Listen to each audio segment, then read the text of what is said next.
Hello. Today I will be reading from the book of 1 Corinthians chapter 7, marriage.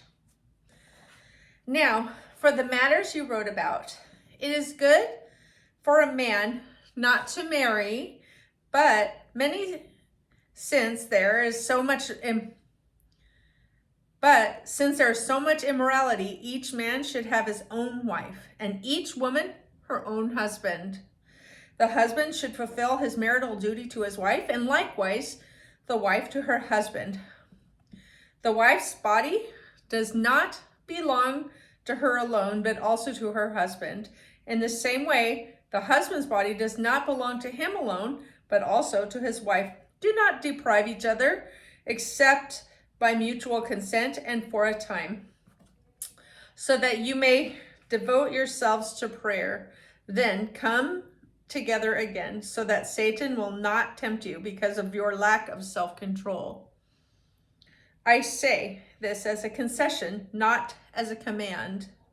I wish that all men were as I am, but each man has its own gift from God. One has this gift, another has that. Now, to the unmarried and the widows, I say, it is good for them to stay unmarried as I am, but if they cannot control themselves, they should marry, for it is better to marry than to burn with passion. To be married, I give this command, not I, but the Lord. A wife must not separate from her husband, but if she does, she must remain unmarried or else be reconciled to her husband. And a husband must not divorce his wife. To the rest I say this, I, not the Lord. If any brother has a wife who is not a believer and she is willing to live with him, he must not divorce her. And if a woman has a husband who is not a believer and he is willing to live with her, she must not divorce him. For the unbelieving husband has been sanctified through his wife, and the unbelieving wife has been sanctified through her believing husband. Otherwise, your children would be unclean. But as it is, they are holy. But if the unbeliever leaves, let him do so. A believing man or woman is not bound in such circumstances. God has called us to live in peace. How do you know, wife, whether you will save your husband? Or how do you know, husband, whether you will save your wife? Nevertheless, each one should retain the place in life that the Lord assigned to him and to which God has called him. This is the rule I laid down in all churches.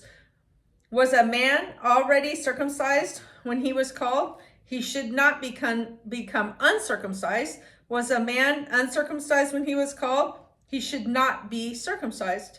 Circumcision is nothing, and uncircumcision is nothing.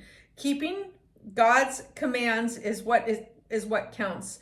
Each one should remain in the situation which he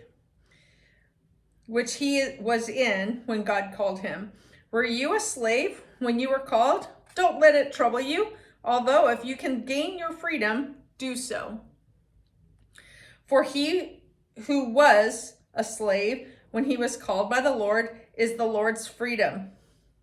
Similarly, he who was a free man when he was called is Christ's slave. You were bought at a price. Do not become slaves of men, brothers. Each man, as responsible to God, should remain in the situation God called him to. Now, about virgins? I have no command from the Lord, but I give a judgment as one who by the Lord's mercy is trustworthy. Because of the present crisis, I think that it is good for you to remain as you are. Are you married? Do you seek a divorce? Are you unmarried? Do not look for a wife? But if you do marry, you have not sinned. And if a virgin marries, she has not sinned. But those who marry will face many troubles in life, and I want to spare you this. What I mean, brothers, is that the time is short. From now on, those who have wives should live as they have none. Those who mourn as if they did not. Those who are happy as if they were not. those who buy something as it were not theirs to keep, those who use things of the world as not engrossed in them. For this world in its present form is passing away. I would like you to be free from concern. An unmarried man is concerned about the Lord's affairs. How can he please the Lord? But a married man is concerned about the affairs of this world. How can he please his wife? And his interests are divided. An unmarried woman or virgin is concerned about the Lord's affairs. Her aim is to be devoted to the Lord, both body and spirit. But a married woman is concerned about the affairs of this world. How can she please her husband? I am saying this for your own good, not to restrict you,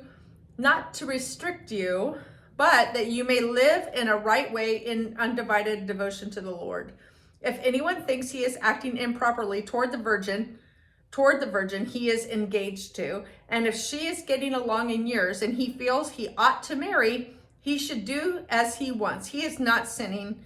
They should get married. But the man who has settled the matter in his own mind, who is under no compulsion, but has control over his own will, and who has made up his mind not to marry the virgin, this man also does the right thing. So then, he who marries the virgin does right, but he who does not marry her does even better. A woman is bound to her husband as long as he lives, but if her husband dies, she is free to marry anyone she wishes, but he must belong to the Lord. In my judgment, she is happier if she stays as she is. And I think that I too have the Spirit of God. Thank you.